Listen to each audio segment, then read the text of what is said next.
watch everything begin to correct itself. Jobs will grow, revenue will rise, growth will stabilize, debt becomes manageable. But here's the hard truth. Change is not easy. It is politically difficult, socially challenging, and economically uncomfortable. Yet, the alternative is worse. Delay, indecision, and half measures, they will keep the cycle going. Debt will rise, opportunities will shrink, and generations will be trapped in stagnation. So the question is simple. Do we as South Africans want to keep pretending there's a quick fix? Or do we want to have the courage to fix the foundations? The choice is ours, and the clock is ticking.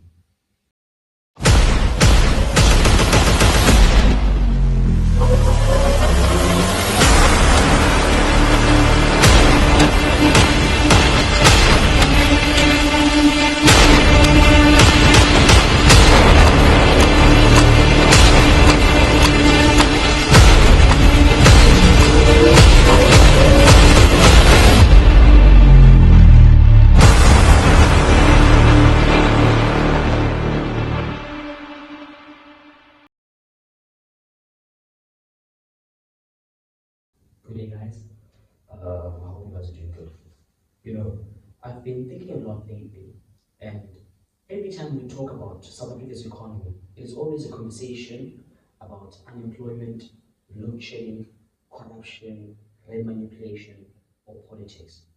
But I realized something that every year the debt goes up. Have you ever wondered why we keep having the same economic conversations, but nothing really changes? Because I've been doing deep research on this. Not headlines, no Twitter trends, no political speeches. I mean budget documents, debt ratios, how much we're even spending on interest, how much of our money goes into infrastructure versus salaries. And the more I looked into it, the more I realized something very uncomfortable. In South Africa, we do not have a temporal crisis. We have a structural one. And I started asking myself, maybe I need to change how I do my videos. Maybe instead of just pointing out the problem or what is wrong, I should start laying out what actually is needed to fix the problem. Not emotionally, not politically, but structurally, guys. Because here's the reality. Every year, we borrow more money. Every year, our interest payments grow. Every year, more of our national budget goes towards servicing debt instead of building infrastructure, improving education, and expanding opportunities. At some point, you need to stop asking yourself, why is growth so low?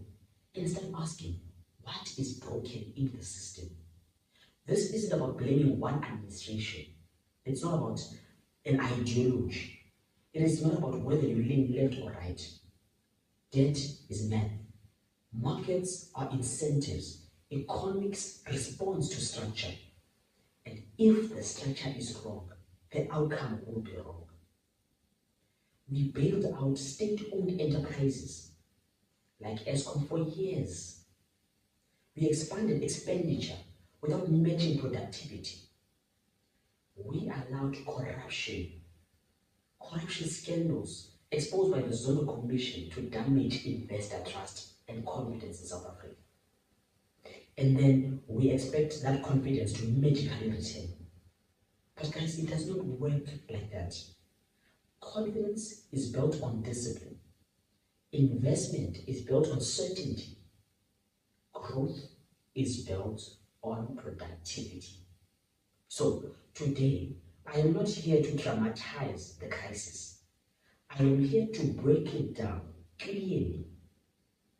If we are serious about fixing South Africa, especially the debt crisis, and we're not talking about managing it, no postponing it, but fixing it, then there are 9 structural pillars that must change. 9. Not slogans, not campaign promises, structural economic levelers.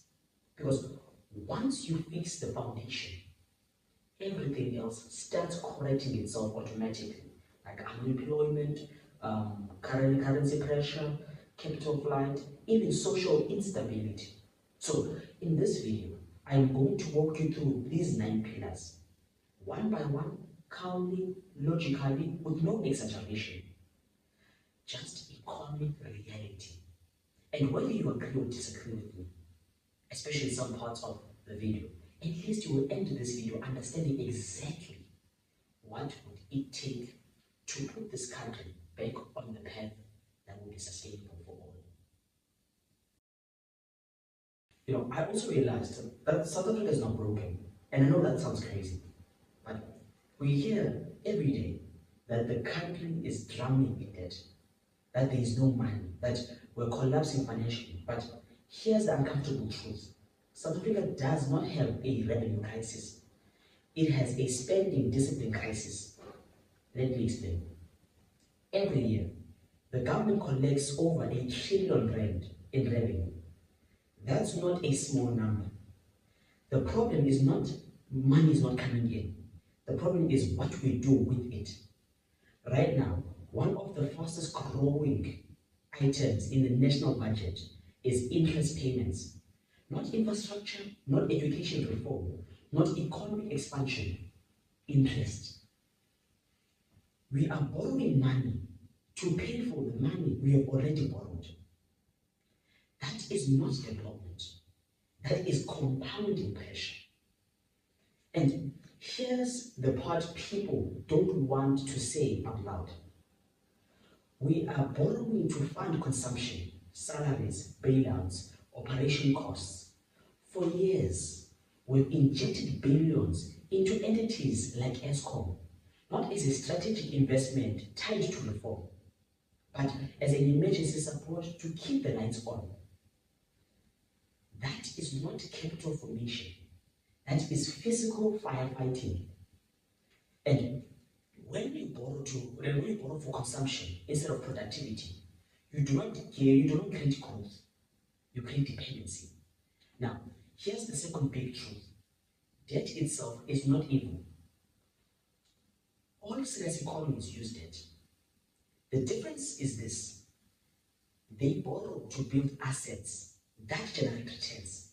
High-speed rails, energy grids, ports, industrial zones. We as South Africa, we borrow to close budget gaps. There is a structural indifference between investment debt and survival debt. Right now, too much of our borrowing as South Africa falls into the second category. And the market sees it. Investors don't panic because debt exists. They panic when they see no credible path to stabilizing it. So, what does fiscal discipline actually mean for South Africa? It does not mean cutting everything blindly. It means 3 hard truths. Rule 1, no borrowing for salaries. Borrowing must be tied to productive infrastructure only.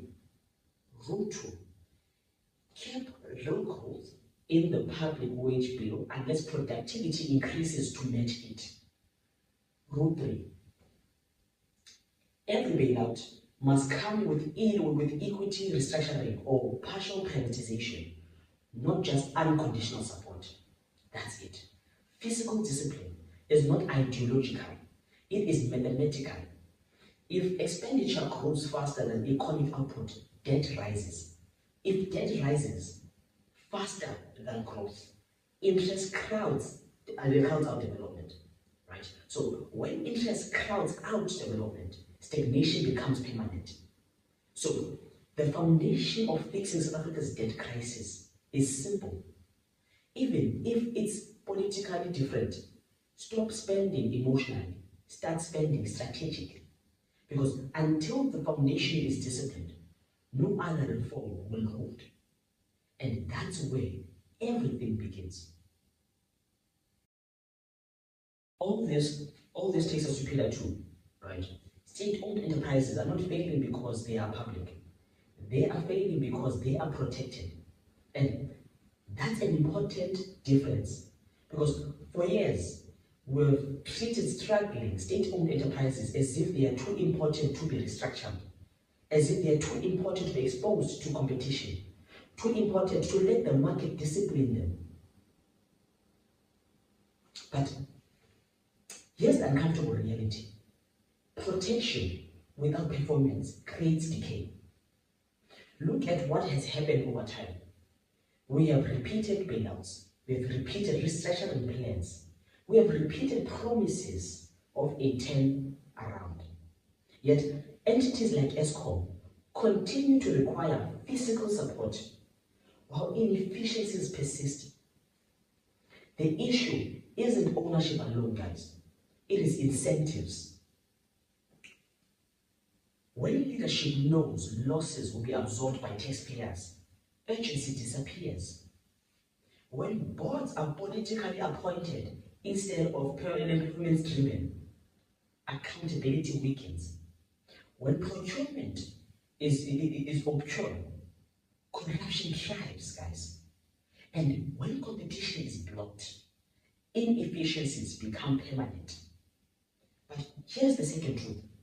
Monopolies, in this case, whether private or public, they behave the same way when they are shielded from pressure. Without competition, they are not forced to improve.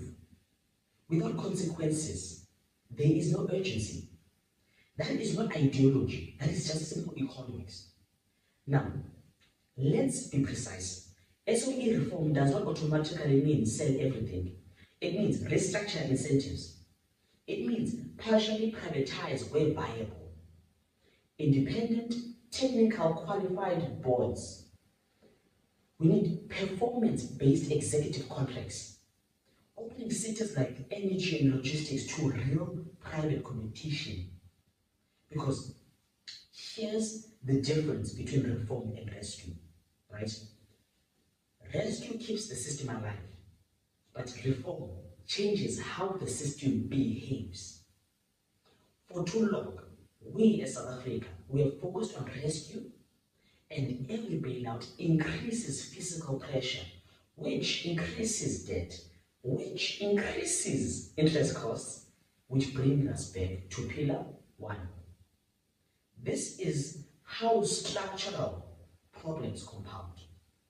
Now, here's the third hard truth I want you guys to know. If an enterprise cannot survive under competitive conditions, it cannot continue surviving indefinitely on taxpayer transfers. And that's not cruelty, right? That's sustainability. Countries that stabilize debt did not do it by endlessly subsidizing underperforming institutions. They restructured them, guys. They introduced competition to them. They removed political interference. And they aligned survival to performance. So the real question isn't, should the state own assets? No. The real question should be this, guys. Are those assets structured to perform without draining the national balance sheet? Because if they are not, then every year we delay reform, it will increase the debt burden. And every year we increase the debt burden, we reduce the space to invest in real growth. SOE reform is not a side issue. It is a physical issue. It is a growth issue. And it is a credibility issue. And without fixing it, physical discipline alone will never be enough. I also believe load shedding is not just an inconvenience. I believe it is a silent tax. It's a silent tax. Because every hour without electricity, that reduces output. With every blackout, it destroys productivity. Every power cut, it shrinks GDP without even Parliament voting for it. Right? And I think that's what most people miss, that this is a silent tax. Because energy failure is physical failure. When the grid becomes unstable, factories scale down. When factories scale down, growth slows. When growth slows, tax revenue falls. And when that tax revenue falls, we get debt. So energy instability compounds the debt crisis. Now, here's the uncomfortable truth I want you guys all to know, right? This is not just a generation problem. It is a structural problem.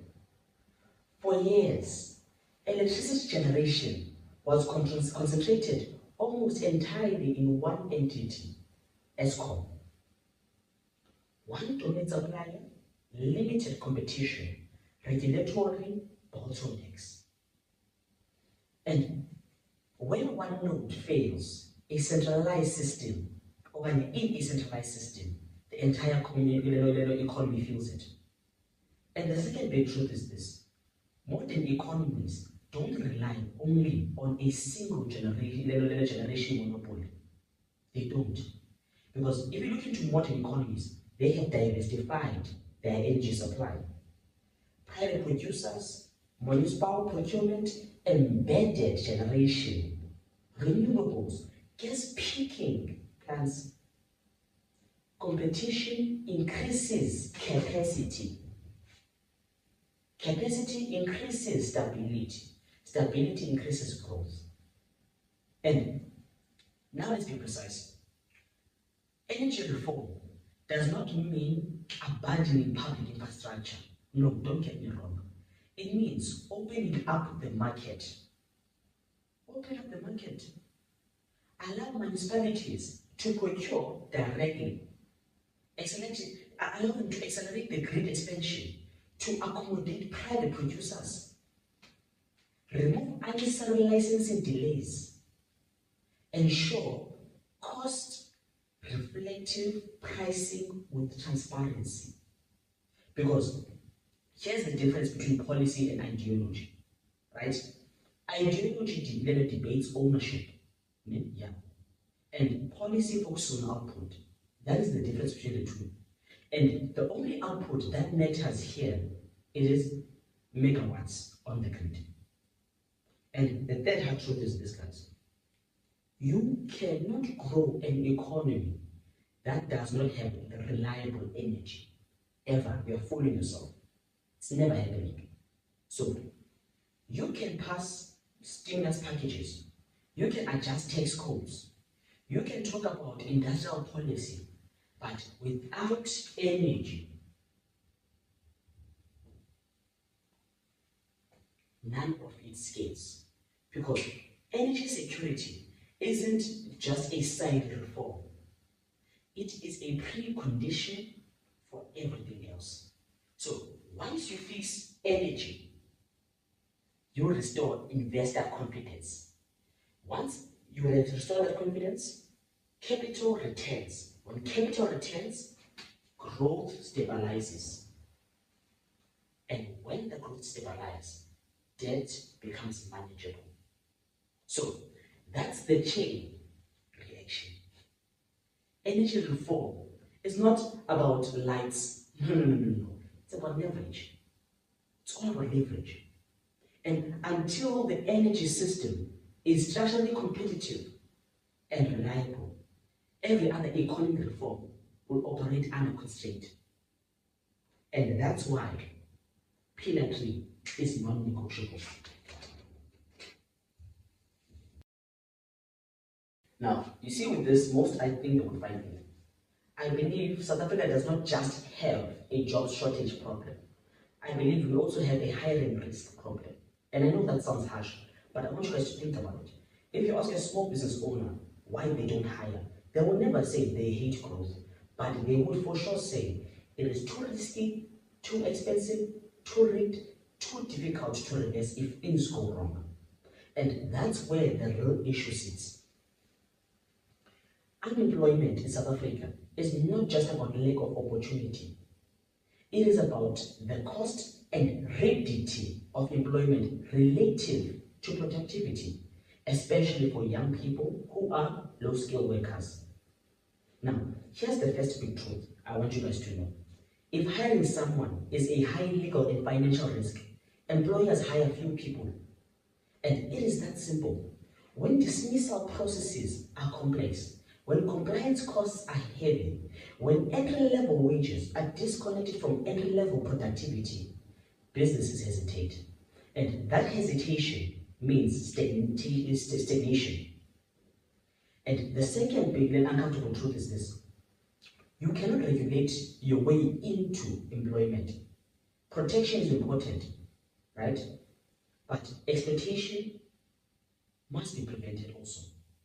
But the labor law becomes so rigged that it discourages entry into the workforce. It harms the very people it intends to protect. Youth unemployment is the clearest signal. Young people without experience are the highest hiring risk. If the system does not reduce that risk, they remain excluded. Now, let's be precise. Labor reform does not mean stripping rights, right? It means aligning incentives, expanding, right, youth employment tax incentives, allow larger probationary flexibility for SMEs, simplify dispute resolution timelines, create a special economic zones with calibrated labor flexibility. Because here's the third big truth: an economy grows when businesses expand. Businesses expand when margins are available. Margins available when productivity and labor costs are aligned. So right now, that alignment is fragile. And when productivity lags, but employment costs rise structurally, firms automate, downsize, or relocate. That's not ideology. That is economic survival. Now, here's the chain reaction. Flexible hiring equals to more entry-level jobs. More entry-level jobs equals to skills accumulation. Skills accumulation leads to higher productivity. Higher productivity leads to sustainable wage growth. You cannot even skip the first step. It is very important, because if the first job is inaccessible, the ladder never begins, guys. So labor reform is not about weakening workers, but it's about expanding participation, because without employment expansion, growth stalls. And when growth stalls, revenue stalls. And when revenue stalls, debt accelerates. That's why labor reform isn't just social policy, it is physical policy. And without fixing it, debt will never truly be destabilized, and it will be a continuous economic issue for South Africa. But I also believe that the problem is not just South Africa's laws. I believe it's also how often we change them, right? That sounds small, almost technical, but it's actually devastating, because every year investors hesitate. When they hesitate, every major industry waits. When the industry waits, the capital allocation slows. And it's not because the rules are bad, but the rules are just unpredictable. Let me explain. 1 year, the mining charters change. The next, energy regulations shift. The next, licensing timelines stretch indifferently. The next, tax frameworks are revised retroactively. For someone trying to invest in a business or plan production or invest in South Africa, that isn't policy, it's just uncertainty. And here's the biggest truth, the first big truth: capital flees uncertainty faster than it flees in taxes. Because investors, they don't leave because the taxes are high, they leave because they cannot predict tomorrow. When companies cannot plan, they delay investment. Delayed investment means slower growth. Slower growth means less revenue. Less revenue means higher debt pressure. The second accountable truth is this: policy inconsistency is worse than temporal corruption.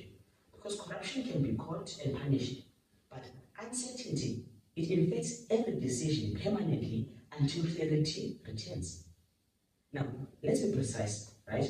Policy certainty does not mean rigidity. It does not also mean stifling adaptation, but it means multi-year frameworks for major sectors like mining, energy, and finance. Transparent property rights, clear and enforceable licensing timelines with minimum stability windows. Because the third big truth is this: predictability, it breeds investment. Investment breeds growth. Growth stabilizes debt. And without regulatory stability, even a perfect fiscal discipline and SOE reform, they will struggle to attract capital needed to fix the economy. So every day that policy wavers, confidence erodes. Policy certainty is not bureaucracy. It is the foundation of trust. Domestic and international trust. So if you fix it, you remove invisible drag on every reform, from energy to labor, from labor to debt. And this is why regulatory stability is not optional, but it's just non-negotiable. You know, corruption is not just stealing, it is also a tax we just cannot afford. Because every rand lost to corruption is a rand that cannot build a school, a road, or a hospital. And yet for years, corruption has been treated as a minor inconvenience, a regulatory issue, a soft crime. Let me explain why this is deadly. When corruption is low risk but still high reward, it becomes a systematic feature, not an anomaly. Look at the findings of the Zombie Commission, right? Billions were stolen from public funds, SOEs were looted, procurement was rigged, and every single time, consequences for those actions delayed. And I want to tell you guys this first big truth. When that is easy, efficiency collapses. When efficiency collapses, growth slows. And when that growth slows, debt rises. And that cycle repeats itself. The second uncomfortable truth is this: civil fines alone, they do not kill high-level corruption. You need personal risk, jail time, asset forfeiture, lifetime bans from public office. Because without credible threat, the cost-benefit equation, it favors thefts, guys. Now, let's be precise. Anti-corruption reform is not about rhetoric or speeches. It means specialized corruption courts that processes cases swiftly, transparent and aggressive asset recovery. We also need clear criminal liability for executives and political figures. Digitalize procurement to reduce human discretion. And the third big truth is this: corruption is not a political issue. It is an economic multiplier of failure. Every misallocated rand reduces productivity, it reduces confidence, and it increases borrowing pressure. So, fix corruption enforcement, and the benefits ripple across every other pillar. Fiscal discipline improves, SOEs operate better, investor confidence rises, and growth becomes predictable again. The takeaway is this: without credible anti-corruption enforcement, every structural reform, physical, energy, labor, policy certainty, loses impact. Because a system where stealing is tolerated, it will always find a way to undo every smart policy you implement. So corruption is not just immoral, it is mathematically destructive. And I also believe that's why this pillar is not negotiable. Because if corruption continues to persist, then whatever reform you bring, it is worthless. Because at the end of the day, it will lead to the same cycle, whether how good or how well planned the other systems are. But while corruption persists, we still code. I wish we can agree on this, but South Africa cannot grow by selling to itself. I know it sounds harsh, but it's true, guys. For decades, our economy has relied on domestic consumption and a narrow range of commodities. That may feel stable, but wait until global shocks hit. So just listen for a bit, right? When growth depends on domestic spending alone, the economy becomes fragile. Any slowdown in consumer confidence or any fiscal contraction, immediately that will stall growth. So the first big truth is this: sustainable growth requires external demand. You cannot generate long-term revenue solely from a country with 60 million people. You can't. So exports bring foreign currency. Foreign currency. Foreign currency strengthens our currency, the rand. A stronger rand, it lowers debt servicing costs, and that stabilizes the national balance sheet. Now, here's the second uncomfortable truth. South Africa produces valuable goods, minerals, metals, agricultural products, but we underprocess them. We export raw commodities instead of high-value products. That's lost opportunity for us, lost jobs, lost growth, and export-led industrial strategy fixes that. It is not about protectionism. It's about positioning ourselves where we have comparative advantage. And here's what it looks like in practice. Upgrade ports and rail infrastructure to make exports efficient. Then incentivize manufacturing that adds value locally. Targeting growth sectors like green metals, agro-processing, and digital services. Encourage private sector investment in export capacity. That would work for us. The third big truth is this: industries that serve global markets are forced to compete on efficiency and quality. So competition drives innovation, innovation drives productivity, productivity drives sustainable growth. Without any export focus, domestic reforms alone, fiscal discipline in this case, SOE restructuring, land reform, they will struggle to generate revenue at scale needed to stabilize debt. So export-led growth is not optional. It is a leveler that converts structural reform into actual revenue. And here's the kicker: every rand that stays inside the country and circulates domestically can only go so far, but every rand earned externally multiplies capacity. It strengthens investment and builds resilience.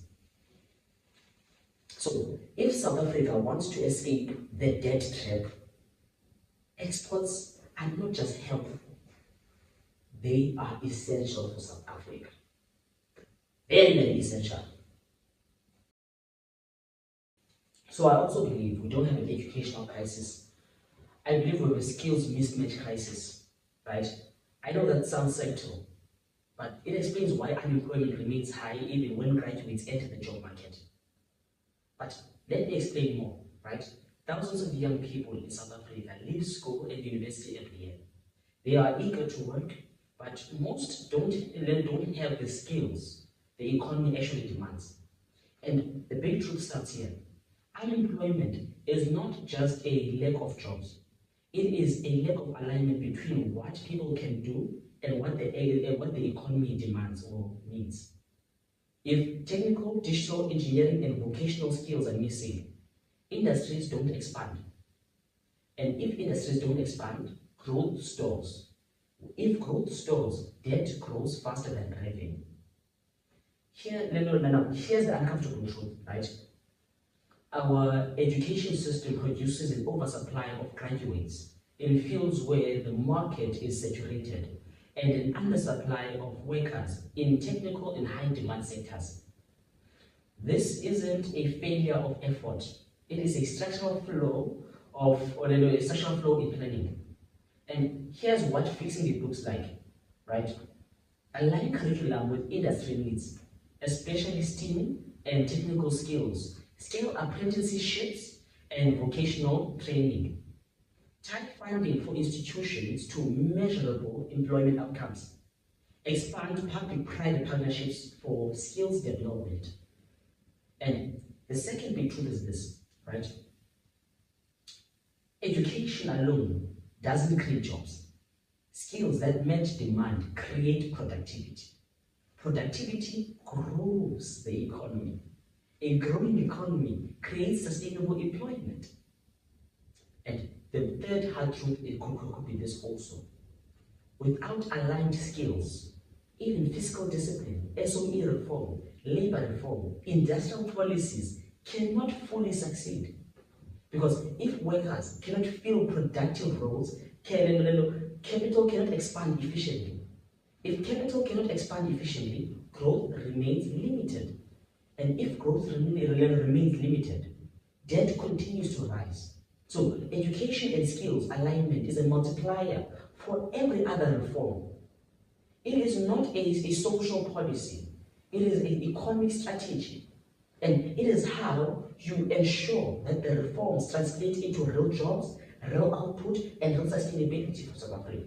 So fix the skills pipeline and you give every other pillar leverage.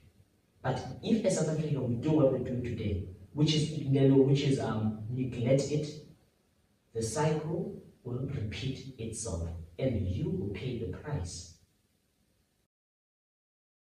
And you know, South African markets are also rigged. And it's not by accident. I know it sounds shocking, but here's the truth. Manipulation exists wherever rules are weak and enforcement is slow. But let me explain more.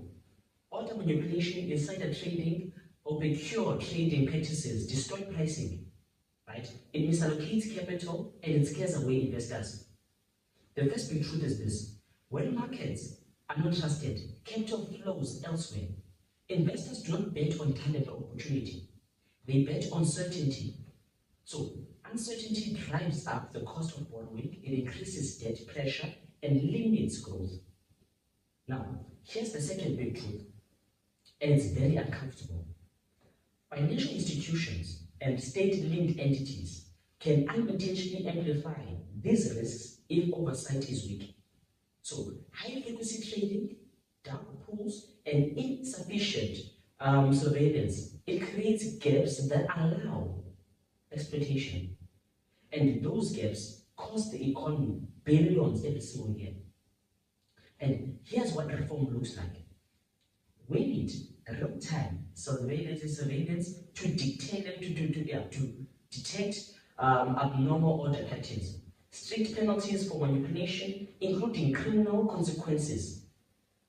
We need transparency rules for off-exchange trades and SOE financial transactions. The market maker and exchange reforms to align incentives with stability. We need those things. And the third half is this. We need market integrity. We need market integrity because it is a multiplier for every other economic reform. Without trust in financial systems, fiscal discipline, SOE reforms, they will be undermined. Even industrial growth will be undermined. Because investors believe they can be cheated or misled. Capital leaves, currency weakens, borrowing costs rise, and debt escalates. So fix market integrity, and suddenly every other pillar, physical, energy, labor, education, they will gain leverage. If you neglect it, all your structural reforms will operate under constant financial friction. The takeaway is this. Market integrity is not just regulation, right? It is economic gravity, and without it, everything else, it struggles to stand. So yeah, what the banks did, the 13 banks, manipulating the rand, it's a big issue. And they must account. But if we cannot make them account for the things they do, that's how investors run. That's a basic example. I think we just found out a few last year, if not this year, last year, 2025, that they were manipulating the rand and fixing prices so that they can make more out of make more out of trades. So that's a problem. And as long as they don't face consequences, others will try it and they will not also face consequences. And it will be a continuous cycle that will lead to a failure as South Africa. So there you have it, right? The 9 pillars that must change if South Africa wants to fix its debt crisis. fiscal discipline, SOE reform, energy market liberalization, we need labor market reform, we need policy certainty, we need anti-corruption enforcement, we need export-led industrial strategy, education and skills alignment, market integrity. These are not slogans. They are not even campaign promises, but they are structural levelers. Pull these ones right and watch everything begin to correct itself. Jobs will grow, revenue will rise, growth will stabilize, debt becomes manageable. But here's the hard truth. Change is not easy. It is politically difficult, socially challenging, and economically uncomfortable. Yet, the alternative is worse. Delay, indecision, and half measures, they will keep the cycle going. Debt will rise, opportunities will shrink, and generations will be trapped in stagnation. So the question is simple. Do we as South Africans want to keep pretending there's a quick fix, or do we want to have the courage to fix the foundations? The choice is ours, and the clock is ticking, and the country cannot wait any longer. So, politicians, if you're watching this, economists, if you're watching this, political parties, if you're watching this, bring real reforms and stop giving us short promises that mean nothing. And I also want to say this before I go on. If ever we are not going to get real reform, we must understand as the people that power does not start from the top to the ground. It starts from the ground to the top. You are the government. So it's about time we come together as people, find ways to work with one another, find a way to make ends meet, to ensure we can lead this economy to a better state. There's always a solution, and together we're stronger. But for the leaders who are listening, we need real reform. And you have the opportunity to bring that to the people. So we are waiting for you guys to show us what you can do. But South Africans, I believe we have 9 core problems. And if we can fix this, we can fix state failure. And once state failure is fixed, state capacity will be better than ever, which will give us everything we need to have a state that will be able to ensure it leads its economy to productivity, efficiency, and growth that is interlinked with development, which is going to be beneficial for the economy and will make everyone happy. So I believe South Africa has a better future. South Africa has an opportunity to be one of the best countries, but it is reliant on you, and the clock is ticking.